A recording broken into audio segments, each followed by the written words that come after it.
album bi yàlla na doon loo xam ne succès lay doon barke Borom Tuubaa. Alors je me présente Diagne Naar le présentateur Leral.net. alors man dama bëgg rek ñëwaat ci remerciement yi parce que dama jël sama temps suivre ko. album bi déglu naa ko.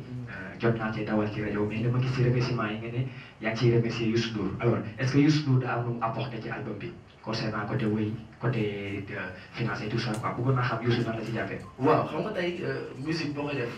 rawatina nga nekk sénégalais nekk jeune nga ambitieux mën naa ni Youssou Ndour idole la ci képp kuy artiste nekk Sénégal référence la ci képp kuy jeune nekk Sénégal parce que tey mën naa ni am naa chance bi ma nekkee di préparer projet bi ma am ci ay prémix sama papa jël ma ñu ànd mu recevoir ma bureau ñu waxtaan ma tegal ko samay single mu ne ma man de Youssou Ndour kenn du ma nax ci way mais Talla du chante juste. merci beaucoup alors beneen bi mooy Talla Diazaka album bi 8 titres la est-ce que pour innover mën nañu xaar nga def 8 yëpp clip. Ça dépend. Voilà. La dernière question. La dernière. Ok, justement. On doit donner donc le micro au producteur. La dernière question. C'est ma question. Ça, c'est ta question. Oui, je peux parler sans micro. Bonsoir, Talla Diazaka. Yes. Je suis venu écrire sur le J'ai deux questions. La première question, C'est la dernière. s'adresse à Talla Diazaka, étant chanteur. La deuxième question s'adresse à DJ Pod, animateur. Mon première question, Talla, moi, gis nañu da nga xaw a am style tuuti. ak Wally Seck. mooy un jeune boo xamante ne Sénégal yëpp bëgg nañ ko. lan mooy si relation directe ak Wally Seck première question. La deuxième question. waaw mais comme attention la deuxième question bu DJ Pod ak nga répondre ko. DJ Pod gis nañ yow animateur la. dama bëgg yow par exemple nga wax ma yow lan nga gis lu différent si Talla par rapport aux autres jeunes musiciens. donc par rapport à Wally Seck sama mag la xam nga nit mooy gis nit estimer ko boppam donc tey Wally dafa ñàkk ki ñaan mën naa ni bu ñuy xamante ci concert la ñu xamante man ak moom boobu Amadou Sène Bës sax moom mooy seede bi ma ñëw fa à Rufisque mu ñëw Tëngéej joué ci concert bi affaire bi nekk affaire bu nice donc gis nga nit ki Amar ñëw lay def dañ nga koy def waaye jeune la boo xam ne dafa ambitieux donc ñëwul ci musique bu lu yàgg mais français la liggéey la donc jeune nag boo xam ni bëgg nga ëllëg nga tekki dara ci réew mi wala ëllëg doo ñëwee sa benn morom da ngay xool ñu nekk ci kaw ngay tax ni ñuy doxee donc man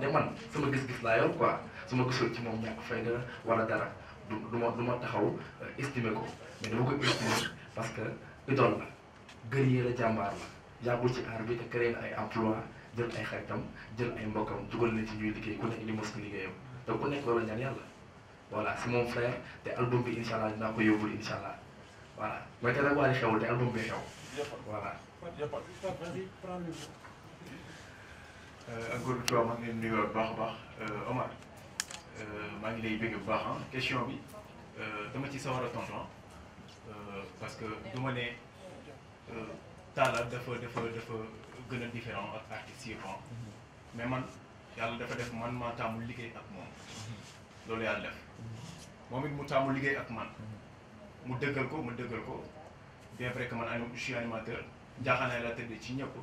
mais nag cadre liggéey la bu weesoo loolu nag vraiment ñu nekk ci leneen. sa analyse musique ban genre musique sa analyse musique bu muy def. voilà man moom li ma gis ci analyse musique am man dama jàpp ne lii di ko papaam Youssou Ndour wax rek loolu laay wax il chante juste man loolu laa gis su ko tegul ci yoon tamit naa ne ko tegoo ko ci yoon parce que dañ koy topp fu nekk boo duggee studio ñooy ànd ñooy tëddandoo ñooy defandoo lu nekk su ko tegul ci yoon dama koy wax leneen nag loo xam ne moom peut-être dañ ko ci rectifier loolu ci ay presse lañ koy waxee wala ci ay micro loolu la ñu jàpp ne noonu la ñu àndee ak moom di liggéey ak moom incha allah wala bi ba keroog ñuy gis leneen merci. Voilà ma dernière question. Salaamaaleykum Talla, je me présente Amadou Dramé, journaliste Senbuzz. waaw d'abord damay réitérer félicitations collègues yi parce que ak critiques yi ak yëpp malgré loolu yëpp nga ñëw yegg si fii tey concevoir sa album ba génnee ko loolu luy yomb mais sama question mooy doon dañu dégg ne si say wax nga ne yow sa musique jaral na la rey nit waaw ci ñi ko dégg ñu ne loolu waaw du luy promouvoir que Talla ak album bu muy soog a génne ñu bëgg nga wax ñu yow fan nga jëlee loolu ak wax bi noo ko waxee merci beaucoup. waaw ginnaaw loolu sax maa ngi jaare waa Kaolack yëpp parce que yàggul dara dégg nañ fi benn meurtre boo xam ne benn ñoo xam ne Cissé ah moom américain bu ñu agressé fii à Kaolack donc maa ngi koy jaale ak képp koo xam ne rek dund nga affaire tiis bu mel noonu donc par rapport à loolu ma waxoon donc ni nga ko posé sax baaxul parce que j'ai pas dit ça dama ne sama staff bu ñu ma waxoon ma rey nit ndax musique ma def ko mais sama staff bu ñu ma ko wax parce que sama staff ce sont des musulmans yaa ngi may dégg xamante ne américains yi bu ñuy génne seen projet dañuy cambriolé ay banque yaa ngi may dégg dugg prison génne seen projet parce que xam nga man mooy base bi financement bi ñu ci def tey man sama religion permettre ma sàcc sama religion permettre ma violer sama religion permettre ma cambrioler mais permettre na ma nag ma def faute de communication yaa ngi may dégg mën naa créer faute de communication pour atteindre les gens ñu bàyyi xel ni Talla Diazaka day génne album le 30 est-ce que tu m'as compris mën naa créer faute de communication nit ñi jàpp ni loolu dëgg la ci man alors que sama album laa bëgg a jaay parce que dama nekk jeune di liggéey ak ay jeunes yaa ngi may dégg mën naa ne album bi ñu liggéey ko ci durant 1 an donc studio di xiif di daw donc buy génn mën naa ni am na ñoo xam ni tey sama papa amul télé amul rajo te am tamit moo ci benn label am na label yoo xam ne tey bu seen artiste di génn dañ koy def publicité un mois mais tey man am naa benn moyen def benn interview créé benn polémique boo xam ne sama album siy jaaraale est-ce que dégg nga ma est-ce que dégg nga ma voilà j'ai créé cette polémique pour nit ñi bàyyi xel ci sama album waaw man kan laa mën a reex man ma taxawee géew man ma war a yow ah waxuma la àdduna bu jeex bii nag man seen doom laa seen fils laa seen rakk laa système la woon rek pour ngeen xam ne Talla Diazaka day génne album la 30 mais reyuma kenn ko fi rey dama si jëm de rey nga ko. Merci Talla. Merci beaucoup. Merci chers confrères. Comme je l'ai dit tantôt, c'était la dernière question. Ouais, justement. Alors, merci beaucoup à Talla. Oui, on va appeler donc le producteur de l'album. Le producteur de l'album, manager de groupe de rue à Rufisque. Oui, Bambodji Fall, manager Soxna Momo Fall. nekkoon na ko nekk aussi koo xamante ni mën nañu wax ni pionnier la ci musique sénégalaise. Pionnier la ci musique sénégalaise. kooku sa papa la mooy sa producteur te xam naa ne du la bàyyi nga tabax dañu bëggoon bu fekkee Mame Goor Diazaka mën na ñëw juste. dëgg ne yàlla mënoon ngeen def seen bagage rek waaye fa ma def ngeen def seen yow booy parce que ñun peut-être chance bi nga xam ni booy yi am nañ ko ñun amuñu ko ñun bi ñuy def suñu album suñu premier album dafa métti woon mais tey jii booy yi peut-être am nañ chance dajeeg internet bi yaatu tey jii mën nañ ni réseaux sociaux yi moo ëpp doole fu ay télévision dégg naa sax léegi muy wax ni amuñu télévision mais léegi ku am téléphone am nga télé Sénégal ku am téléphone am nga télé bu njëkk ba lañ daan neexal ay télévision di cirage ay dàllu nit ñun temps yi ñuy génne suñu premier album yeeg yooyu RTS rek moo fi nekkoon pour nga jàll ci télé bi mais problème la mais tey jii ku génne sa album nit ñi xam la na nga fexe ba def affaire bu nice man nag yàlla dafa dogal Talla bi muy commencé di def musique di woy benn moment dama ko doon tere peut-être am na ñu nekk fii ñoo xam ni xam nañ loolu mais bi ma demee ba gis ni am na talent jàmbaar la xam nga li ci des mooy mu jàng am na nag ñu yàgg di ma reproché ni ma lu tax produire oo boy bi mais il faut que ñu bàyyi ko mu dem bëgganteeg ay moromam xamanteeg gars yi dugg parce que àddina dara yombul ok mu dem jàng bi ñu demee ba gis ni tamit nii war na mat pour ñu jàppale ko parce que àddina bi moom koo fi gis dañ ko teg loxo parce que nit ki buy juddu président yi nga gis fii bi ñuy juddu indiwuñ fi 1000 francs yaramu neen lañ fi indi dañ leen a jëli lijjanti leen defar leen ba ñu nice ñu teg ko soo deewee tamit doo mënal sa bopp ñaar dërëm nit ay nit ñoo ñëw def la bu mu mool yóbbu la kon nit day teg nit amul kii sama doom la wala loolu parce que man yàgg naa dimbali ay nit yoo xam ne duñu sama doom mais nag artiste la musicien la su ma gisee sama doom bi def musique bëgg na ko peut-être album métti na cher na li nga mën mooy jàppale ko loolu la donc te tamit franchement gëree la muy ñafe ah ngeen du jur muus boy bi du muus gëree la loolu ah voilà album bi nag moom mënuñu wax liñ ci def parce que bëri na studio cher na fay musicien cher na est-ce que comprendre loo maa ngi dégg sax sànq ñu koy posé benn question di ko laaj ndax am na featuring am na featuring da nga ko fàtte parce que morceau dama la miin Magay Seck c'est un Rufisquois daf ci béy ko dafa ñëw taasu ci donc daf koy fàtte parce que loolu voilà c'est la première fois voilà donc il faut que voilà yooyu koy kii mais ñoo koy féliciter di ko encourager et puis di remercier la presse parce que man tey yaakaar naa ne lu ma doon presse moo ma ko def man aw ma télévision aw ma rajo mais su ma génnee léegi def benn sortie mu am 600 000 vues li koy def mooy gars yi ma jàkkaarloo yéen a ëpp doole foofu télévision yi yéen a ko yor ñii ñooy bagage bi voilà amul télévision bu la kenn dosé te gars yaa ngi nii ñii ku ñu teg nga tegu jeex na jërëjëf.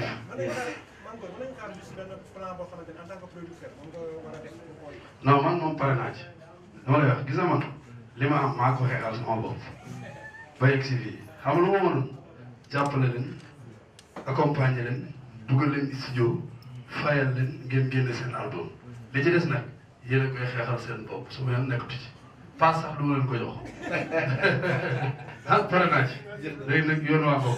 am ngeen CD jaay leen am ngeen génn CD Crazy Bay jaay leen organiser seen i concert door seen i bagage sama yoon nekkatu ci jërëjëf maa ngi koy remercier bu baax aussi mu ñàkk ci xaalis bu bëri donc nag parce que ni ku nekk moom mën naa ni sa waajur bu amee dara bu la ko defaroo rek waajur jàmbur defar la ko te donc man yàlla moom may na ma philosophie boo xam ni man mën naa ni ci mbedd laay roo voilà gëm naa sama bopp xam naa li ma bëgg donc di jégaluwaat Sénégal yi nag à par rapport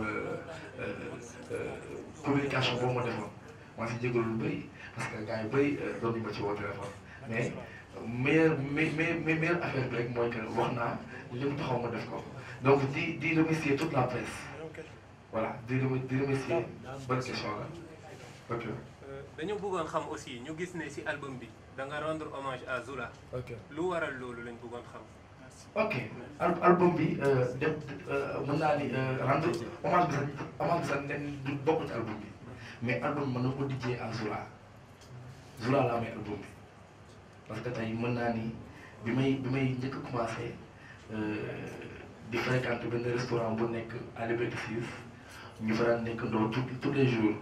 ndax mën naa fekk su ma toogee foofu man ma booyee bu ne ma xam naa ni am nga ay projet mais jéemal jug nga taxaw ci projet album parce que artiste day am projet depuis ma waroon wax loolu ci laa nekkoon di daw ba album bi tey mu pare yaa may dégg ba tey fi yàlla jëlee ko fi donc album bi man Zoula laa ko may et 100% mu am ci album bi incha allah dinaa yóbbul 25% yi famille Zoula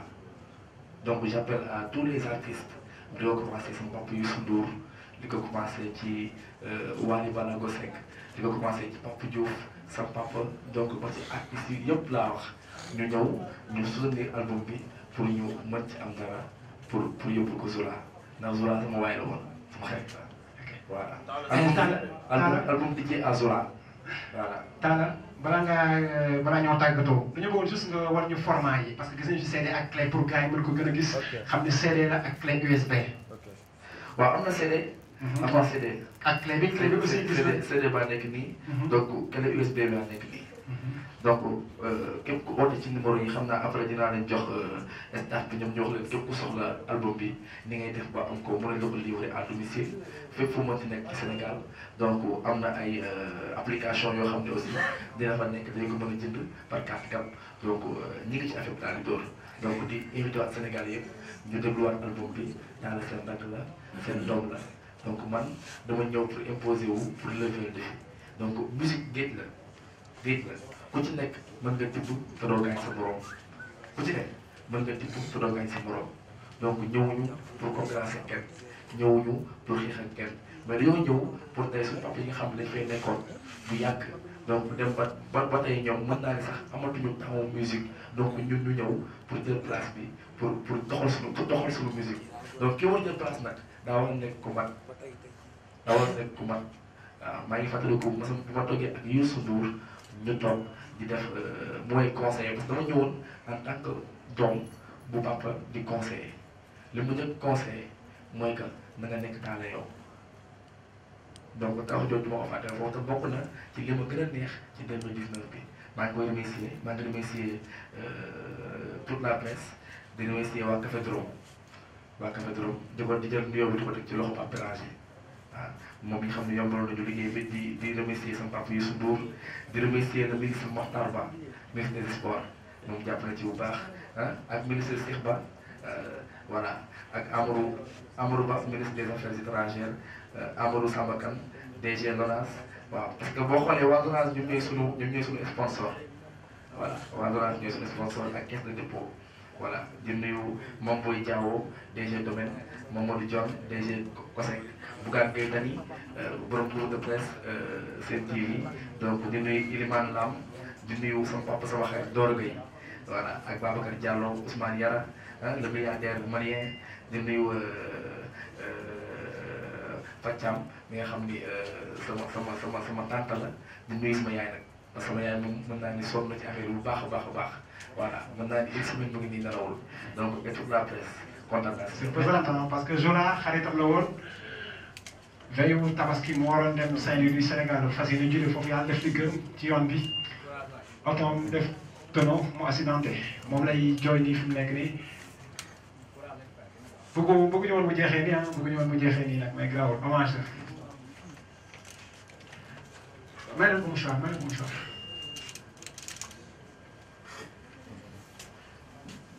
ça a été un plaisir merci beaucoup merci d'avoir répondu à l'appel